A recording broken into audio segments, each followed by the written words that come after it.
Hey, it's your guy Tyrrell back with the interviews. With the second phase of round of 16 games in the Champions League kicking off this week, Barcelona and Chelsea is the top-notch match. When you look at it, Barcelona are running away with La Liga, looking to win another Spanish title, whereas Chelsea aren't doing well in the Premier League. But given their past, given their history, something's got to give. Would Messi score his first goal against Chelsea? Would Eden Hazard prove to the world that he's potentially a world-class star? What about the midfield? Fabregas, Conte, Busquets, Rakitic. Who would win that duel? Don't worry, here at the interviews, we've got you covered. So on this edition of the interviews, I'm going to break down Chelsea against Barcelona.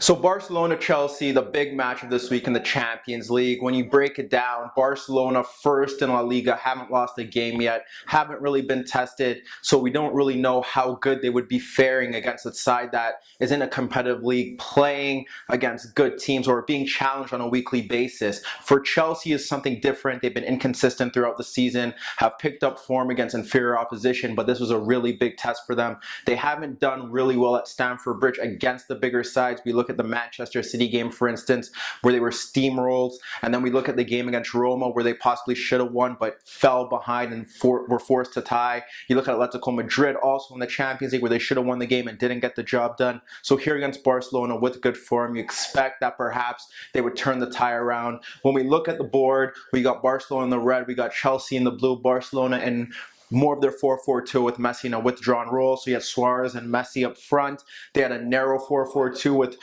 Iniesta on the left. They had Paulinho on the right, and in midfield they had Busquets and Rakitic. Rakitic sitting much deeper with Busquets, not really much of a diamond, more of a flat 4-4-2, and we'll get to that in a bit, but that was how Barcelona lined up, whereas Chelsea switched things up. Olivier Giroud on the bench, Alvaro Morata on the bench, no Bakayoko, so they went with more of their 3-4-2-1 that we've seen in the past, but with no striker. Eden Hazard up front. We've seen how this works throughout the season. They've struggled. It's been inconsistent when Hazard has been the main man. He hasn't performed to his best when he plays in that center role. They have beaten inferior opposition in that system before. You have to go back. I think it was Huddersfield where they went there and got the job done. And Willian and Hazard, the intricate passing was superb. They were trying to replicate that here. Hazard up front. You had Willian and Pedro on the flanks. You had Fabregas and Conte in midfield. And then you had the back five, who sat pretty much like a back five more than the back three. Alonso and Moses at wing back. And for Chelsea, it was how are they going to stop Barcelona? How are they going to stop Messi? Were they going to sit deep and bunker in? Were they going to kind of press high up front and force them into mistakes and try and get into an early lead? Well, it was more of a conservative effort. When you look at them, they were predominantly a 5-4-1 throughout. The key here was that they had Willian and Pedro kind of in narrow positions. They tucked in, so it was forcing Barcelona into wider areas because everything was kind of bogged in. You had Suarez up front isolating against the Chelsea defenders of 3 against 1. You had Messi kind of moving around. But the problem here, and we've seen this throughout the season with Barcelona, is that although they've played well and they haven't lost a game, a lot of it has been down to Messi's brilliance and the improved form of Suarez throughout the season. And here, they didn't really get that. And when you look at their options, Philip Coutinho's cup tied, so he couldn't play in this game. They didn't really offer much in terms of width, in terms of trying to break beyond the lines. You had Iniesta, who was constantly popping up into this zone here, kind of getting balls in deeper positions, not really looking to break the lines, not really looking to do much with his movement. He did find some space when he was popping up into these areas. We saw at the start of the second half where he popped up there, behind Willian, behind Fabregas, and that was very key. Fired a shot wide. We look at another chance where he picked up the ball in center midfield, a loose ball, slid it into Suarez, who made the run across, forced Aspie wide, and then forced a save from Courtois. But besides that, Iniesta didn't really have an impact in that respect. Paulinho on the other flank, he didn't really do anything either. There was reports that he does have a broken foot, or there is an issue with his foot.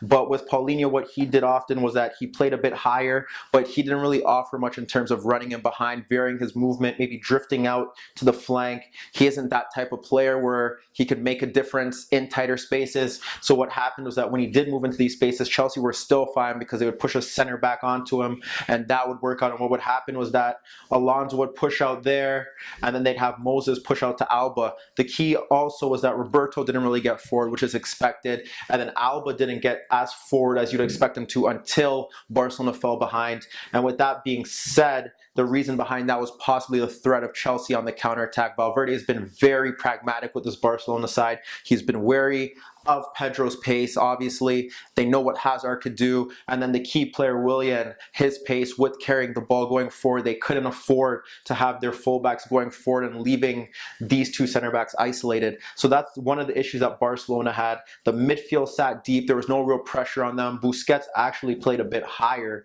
to be honest, but he couldn't get any passes into these areas because Chelsea were so organized. And we look at the center midfield, you don't really expect Conte and Fabregas. They're not renowned for that. But when we look at it, Fabregas was superb in the first half. Conte was kind of the better midfielder in the second half. And they kind of worked together in that respect. And with that being said, Rakitic sat deeper as well. They were playing passes out wide because that was the only areas they could really get the ball into. And then when you look at Messi, he was forced to drop back deeper as well, and that kind of happened when Paulinho moved forward. There was space for him to kind of pop up into these areas. In the first 20 to 25 minutes, you saw a variation in Messi's movement. There was one play where he drove past Rudiger, he drove past Conte, shrugged him off, and then he had to play the pass out wide. But Messi was dropped deep. He would try to get the ball out wide. Pedro did a great job of harrying him, swarming him, ensuring that he would have to beat a man to get on the ball. And there was always 2 or 3 around him, and that was very key. The same with Eden Hazard, who was isolated as well. Always 2 to 3 men behind around these players to ensure that they couldn't really get on the dribble and really make a difference. So that was key. And what we saw with Messi was that there were 3 options that we saw from him. One, he tried to get Alba in on one occasion, and we didn't really see the Alba-Messi connection, and that was very key because that's been essential to their success. When they haven't had a plan A, that would kind of be their plan B, and the pass was overhit, so that didn't work out. We saw the 1-2 wall passes where he was often getting behind Conte, who was ball watching and tracking the ball rather than Messi. Couldn't keep up with the pace of his movement, but then they get crowded out. The other option was he was finding Iniesta in these positions as well, and that was very key. We look at the one near chance that happened where he found him in that position, and then the pass was played across the box and it just went behind Messi, so that was key. But what happened was that when Messi would make that movement and break in, there was always a spare center back stepping up. Whenever he was around, if he would beat a midfielder, there would be a spare center back, a spare center back, a spare center back. Chelsea had enough bodies around the ball. The midfield was compact enough for that if Messi did beat one player, there were 2 around him, and that was very key. And their shape was pivotal to what they did, and the discipline and being able to maintain that shape throughout the game. So what did Chelsea do right? Obviously up front they had a big issue because you have Umtiti and Piqué guarding or covering Eden Hazard, and that was big because Hazard isn't the most, he isn't the tallest player. He's not that great with his back to goal. He did win a few headers, but he couldn't hold up the play, and that was a big deal. So that means Barcelona were constantly being able to get forward, but Chelsea were okay with that because they weren't really moving them around or pushing them into different key areas. So what would happen was that Willian was the key player. He got Rakitic booked on transition. If you look at the 2 chances he had prior to the goal, where it was kind of identical to the goal in the sense where that he gained the yard on Busquets, hit the post. Then the chance where Piqué was unable to clear his lines, he gained a yard on Busquets again and hit the other post. And he was breaking forward in the second half after the goal, and the goal itself was just poor defending. Corner kick, Willian is unmarked at the top of the box. You don't let that happen considering how good he's done. And then he got a yard on Busquets again and fired a shot, well taken finish past Ter Stegen. We look at what happened after that. You saw Conte break forward, slide the ball into Willian. Willian couldn't get the final pass to Conte, who broke into the box because of an Alba last-ditch tackle. Then you saw Hazard breaking forward, sliding the ball to Willian, goes 1v1 with Piqué. Piqué breaks up the play. And throughout the game, you're thinking, okay, Willian's wasting these chances. He's the key player. He's breaking constantly forward. Hazard's getting into areas as well, but often outnumbered. Not enough men going forward with him. Fabregas isn't being picked up, but his passing range wasn't really on point. You kind of felt that he was tired because he's doing so much defensive work.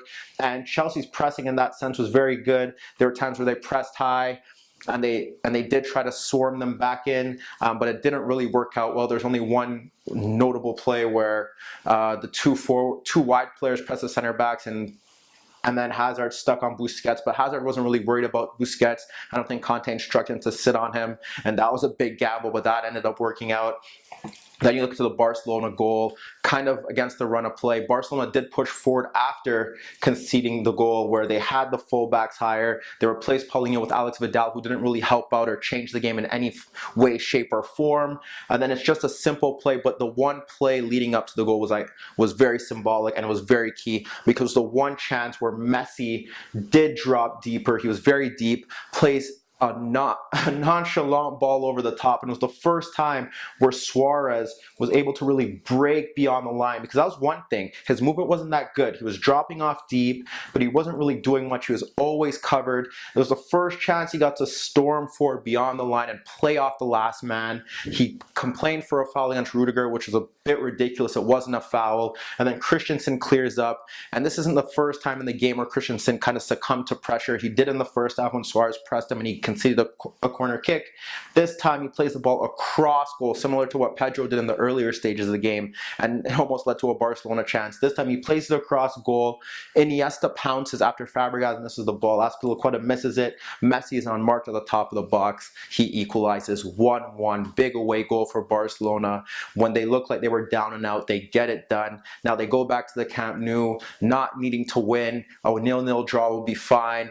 But at this point, Chelsea will be hard done. They'll feel like they should have probably won the game and probably should have increased their lead. And now they go into Spain with a tough job to do, because they have to score and they possibly have to win, because they have to keep Barcelona out as well. And at the Camp Nou, despite how Barcelona have played this season, you can't really bet against them. But let me know what you guys think. Meet me in the comments below. Don't forget, I upload videos every day, and don't forget to subscribe to my channel. And that was your daily dose of the interviews.